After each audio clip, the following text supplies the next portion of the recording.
The intercom crackled as the aircraft jolted, sending coffee tumbling down the aisle and prayers into the recycled cabin air. Ladies and gentlemen, we need immediate assistance. Anyone with military or fighter jet experience, please identify yourself. Thunder rolled against the fuselage like fists against steel.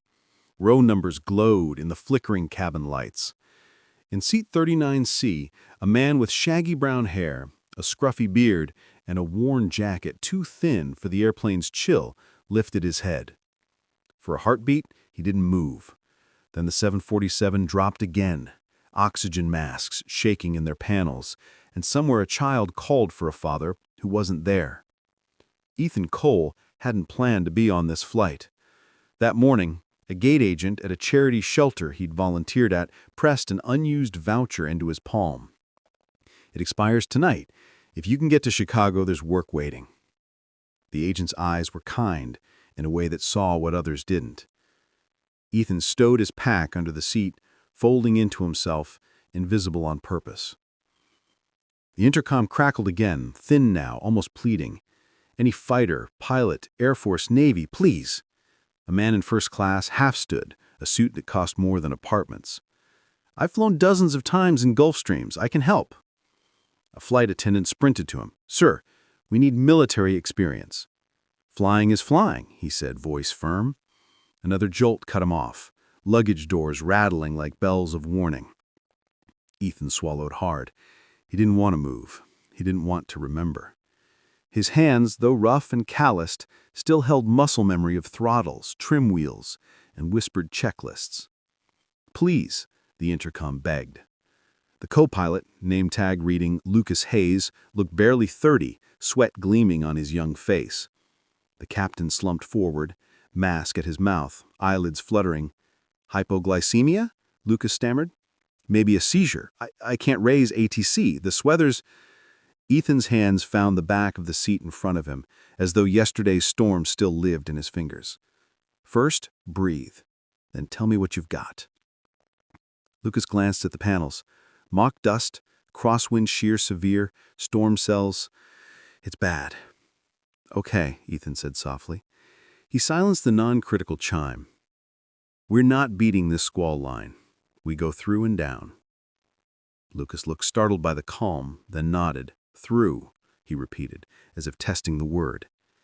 Ethan leaned closer, eyes scanning instruments like old friends. Small inputs. Keep the nose honest. Trim. Don't wrestle.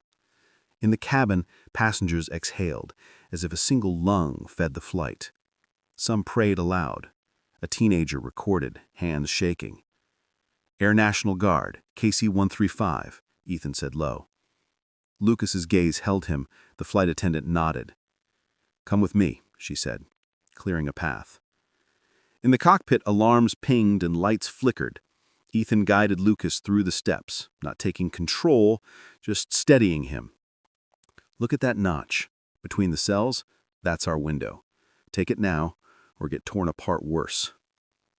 Lucas followed, hands tense, voice faltering but obeying the rhythm Ethan set. The aircraft obeyed. The storm hammered, yet gradually the turbulence softened into a less hostile rhythm.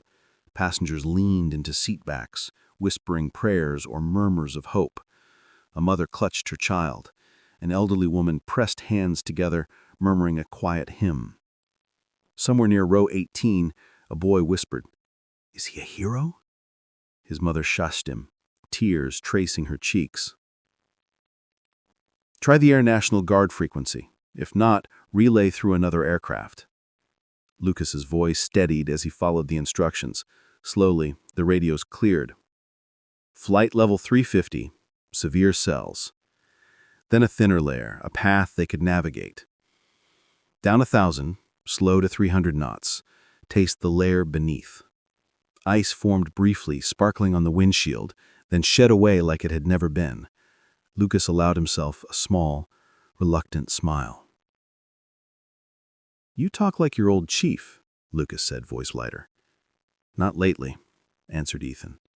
He didn't mention the nights he'd promised himself he'd never fly again, or the months lost to bottles and quiet shame. The sky only cared about hands that knew what to do. They found the gap.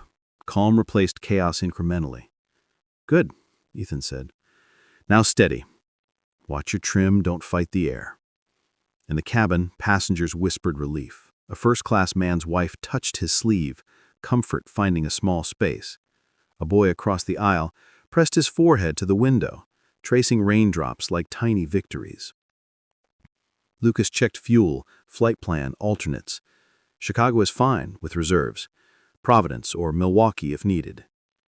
"Keep them in your pocket," Ethan said. "Storms lie, always." The captain stirred, weak but breathing steady. Ethan draped his jacket across the man's knees without ceremony. Lucas blinked at the gesture, learning a quiet leadership that didn't need words. Through the windscreen, black walls of storm pressed in, lightning spidering across the horizon. Ethan coached, voice calm. Left 5, hold, let it ride. Memory guided him like a lantern. Midnights refueling over icy plains, instructors barking over comms, and landings that went wrong in deserts far away. He had sworn off the sky, yet here he was, guiding hands younger than his own, keeping them alive. "Ethan, are you sure?" Lucas asked. "I used to be," he murmured. "Tonight I settle for capable." The aircraft obeyed. Step by step, careful, they descended.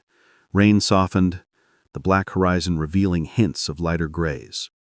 Communications stabilized, vectors approved, glide slope-armed. Lucas breathed in time with Ethan's instructions, trusting the rhythm of experience. In the cabin, passengers whispered prayers, hummed hymns, or simply exhaled. A mother clutched a child. The elderly woman hummed again, a quiet tribute to courage surviving in ordinary bodies. "Where did you even come from?" Lucas asked during a lull. "Valkyr. Someone kind had one they couldn't use." Outside, the runway lights appeared, distant yet certain, like the first step out of a storm. "Visual?" Ethan asked. "Got it," Lucas confirmed. Nose lined up, glide slope captured, checklists running like clockwork. The aircraft descended, carefully, each small adjustment a note in a measured symphony. "Gear down. Flaps on schedule," Ethan murmured. The aircraft responded, obedient. Wind and rain pressed, then softened. Lucas's hand steadied. "Stable. Continue." Landing was honest, not graceful, rubber meeting wet asphalt with a hopeful thump. Reverse and spoilers engaged, the plane settling as if relieved to be grounded. Lucas laughed, half joy, half disbelief. Ethan exhaled, letting the adrenaline drain. The cabin erupted softly. The first-class man stood, awkward, sincere, offering a hand. Ethan hesitated, then shook it. "I misjudged," he admitted. His wife added, "We're sorry." A boy from row 18 saluted, then hugged Ethan. "You were brave," he said. At the gate, lights reflected off rain-slicked tarmac. Flight attendants shielded Ethan from cameras and press. The airline manager approached, scripted thanks faltering when Ethan raised his hand. "Not yet," he said. Lucas translated quietly. "He'll speak later." The captain shook Ethan's hand. "You brought them home." "We did." Ethan corrected. Later, the airline offered a hotel, car, even a robe. Ethan accepted only the room, pressing himself into a quiet corner. Lucas insisted. "Sleep. You need it." Morning brought hunger that felt like life remembered. TV cycled images of the storm, the runway, headlines proclaiming a nameless hero who helped land a flight. Ethan smiled, muted the volume, and ate an apple, savoring the lesson of gratitude without spectacle. Weeks later at the airline's training center, a small plaque was presented. Ceremony understated but meaningful. Ethan spoke to new hires, sharing lessons. Trust your instruments, trust your hands, trust your partner, and keep calm when the air does not. about panic, fear, and quiet courage, about asking for help. A young first officer lingered after class. "I panicked once," she admitted.